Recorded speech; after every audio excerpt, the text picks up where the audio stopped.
Hello all, welcome to Adhishtan 365 academy. ఇప్పుడని ఎదురు చూస్తున్న జీడిఎస్ కాను గ్రామీణ డాక్ సేవకు సంబంధించి అయితే బిగ్ అప్డేట్ అయితే వచ్చేసిందండి. చూడండి, ఈరోజే ఆగస్ట్ 20th అయితే మనకి అప్డేట్ రావడం జరిగిందండి. డిపార్ట్మెంట్ ఆఫ్ పోస్ట్స్ నుంచి అయితే ఈ అప్డేట్ రావడం జరిగింది.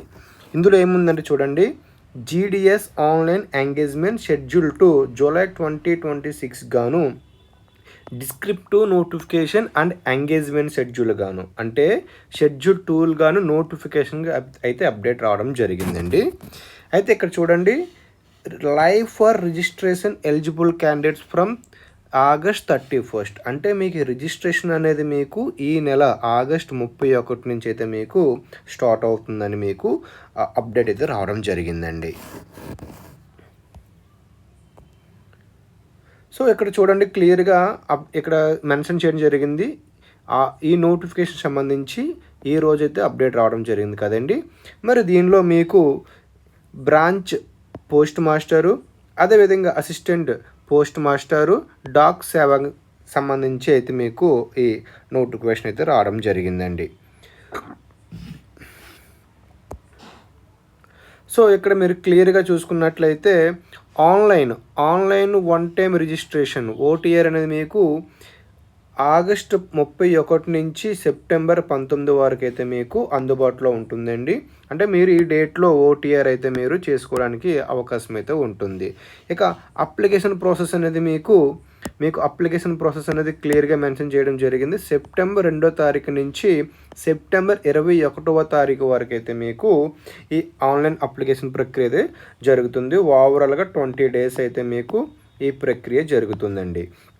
ఇక మీరు ఏమైనా మిస్టేక్ చేస్తే కరెక్షన్ చేసుకోవడానికి, అదేవిధంగా ఆన్లైన్ పేమెంట్ సంబంధించి ఇంకేదైనా చేసుకోవడానికి సెప్టెంబర్ 23 నుంచి 24 వరకు, అంటే 2 days అయితే మీకు టైం ఇవ్వడం జరిగిందండి. చూడండి, మరి చెప్తున్నాను, మీకు ఓటీఆర్ రిజిస్ట్రేషన్ అనేది మీకు 31 నుంచి స్టార్ట్ అవుతుంది, 19వ తారీఖు వరకు, సెప్టెంబర్ 19వ తారీఖు వరకు అయితే ఉంటుంది.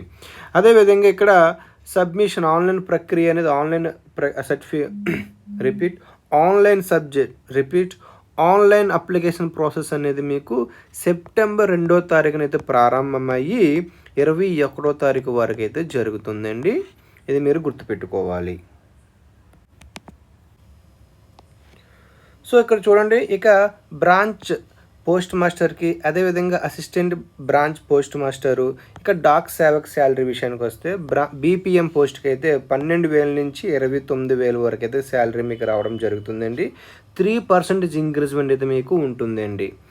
అదేవిధంగా మీకు ఎవరైతే డాక్ సేవకు ABPM assistant branch post master సంబంధించి అయితే 10,000 నుంచి 24,000 వరకు అయితే శాలరీ మీకు దొరుకుతుందండి. ఇక దీనికి మినిమం ఏజ్ లిమిట్ విషయానికి వస్తే మినిమం మీకు 18 years అయితే ఉండాలి, మ్యాక్సిమం ఏజ్ మీకు 40 years అయితే ఉండాలండి. ఇక మీకు ఇక్కడ ఏజ్ రిలాక్సేషన్ ఆప్షన్ అయితే ఉంది. చూడండి, ఎస్సీ ఎస్టీ అభ్యర్థులైతే 5 years, ఓబీసీ అభ్యర్థులకి 3 years ఏజ్ రిలాక్సేషన్ ఉంటుంది. ఎకనామికలీ వీకర్ సెక్షన్స్కి అయితే నో ఏజ్ రిలాక్సేషన్ అండి. ఇక ఎవరైతే persons with bench mark disabilities ఉంటారో పీడబ్ల్యూడి అభ్యర్థులు, అంటే దివ్యాంగ జనులు, వీళ్ళకైతే 10 years ఉంటుంది. అందులోనూ పీడబ్ల్యూడి ఓబీసీ అయితే 13 years, పీడబ్ల్యూడి ప్లస్ ఎస్సీ లేదా ఎస్టీ అయితే 5 years అయితే 15 years అయితే మీకు ఏజ్ రిలాక్సేషన్ అయితే ఆప్షన్ ఉంటుందండి. ఇక ఎడ్యుకేషనల్ క్వాలిఫికేషన్ విషయానికి వస్తే మీకు ఎస్ఎస్సి అండి, మీ 10th class సరిపోతుందని, దీనికి మినిమం 10th class అయితే ఉండాల్సిన అవసరం అయితే ఉంది.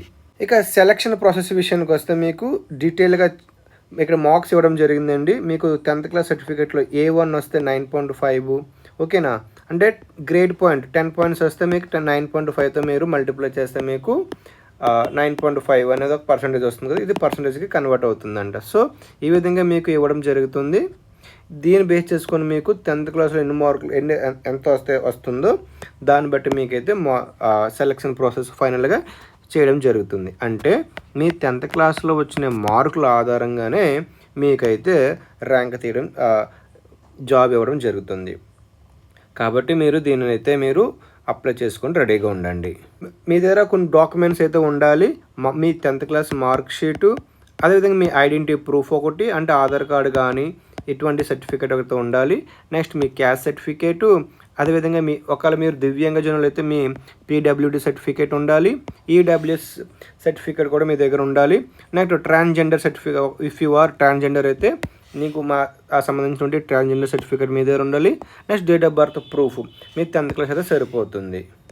సో మీరు అప్లై చేసేటప్పుడు మీ ఫోటోగ్రాఫ్ని అదేవిధంగా మీ సిగ్నేచర్ అయితే మీరు అప్లోడ్ చేయవలసి ఉంటుంది. కాబట్టి ముందుగానే మీరు మీ ఫోటో ఏదైతే మీ ఫోటో ఉంటుందో దానిని జేపీజీ లేదా జేపీఈజీ ఫైల్లో మీరు ఉంచుకోవాలి.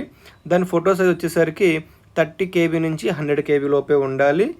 ఇమేజ్ డైమెన్షన్ సైజ్ ఇవ్వడం జరిగింది 320 to 400 పిక్సెల్ అయితే మీరు ఉంచుకోండి. రేషియో అనేది 4:5 ఉండాలి. మీరు దీన్ని గుర్తుపెట్టుకోండి. ఇక నెక్స్ట్ బ్యాక్గ్రౌండ్ అనేది plain white or light colour అయితే సరిపోతుంది. ఓకేనా. ఫేస్ అనేది మీకు ఎంత సైజ్ ఉంటే ఇందులో మీకు 70 to 80% మీ ఫేస్ అయితే ఆక్యుపై చేయాలండి. సో దానికి అనుకూలంగా మీరు క్రాపింగ్ అనేది చేసుకోవాలి. నెక్స్ట్ సిగ్నేచర్ విషయం కూడా మీరు బ్లాక్ ఆర్ బ్లూ పెన్ వాడవచ్చు. ఓకేనా. ఇంకా ఫైల్ ఫార్మెట్ అనేది జేపీజీ లేదంటే జేపీఈజీ ఫార్ములా ఒకటి ఉండాలి. దీని సైజ్ అనేది 20 to 100 KB అయితే ఉండాలండి. దీన్ని బట్టి మీరు సేమ్ సిగ్నేచర్ కూడా 70 to 80% అయితే మీకు ఆక్యుపై చేసి ఉండాలి. మీరు తప్పనిసరిగా 10th క్లాస్లో వచ్చిన మార్కుల ఆధారంగా మీకు జరుగుతుంది. దీంతోపాటు మీకు లోకల్ లాంగ్వేజ్ మీకు వచ్చి ఉండాలండి. లోకల్ లాంగ్వేజ్ మీద మీకు పట్టు ఉన్నట్లయితే మీకైతే ఫస్ట్ ప్రియారిటీ ఇవ్వడం జరుగుతుంది. సో ఇక్కడ మీరు ఇంకా నెక్స్ట్ గుర్తుపెట్టుకోండి, ఆన్లైన్ అప్లికేషన్ అనేది మీకు ఆన్లైన్ అప్లికేషన్ అనేది మీకు సెప్టెంబర్ 2 నుంచి స్టార్ట్ అవుతుంది. మరి గుర్తుపెట్టుకోండి, ఓటీఆర్ వన్ టైం రిజిస్ట్రేషన్ అనేది ఆగస్ట్ 31 నుంచి అయితే మీకు స్టార్ట్ అవుతుంది. కాబట్టి బీ రెడీ ఫర్ అప్లై అండి.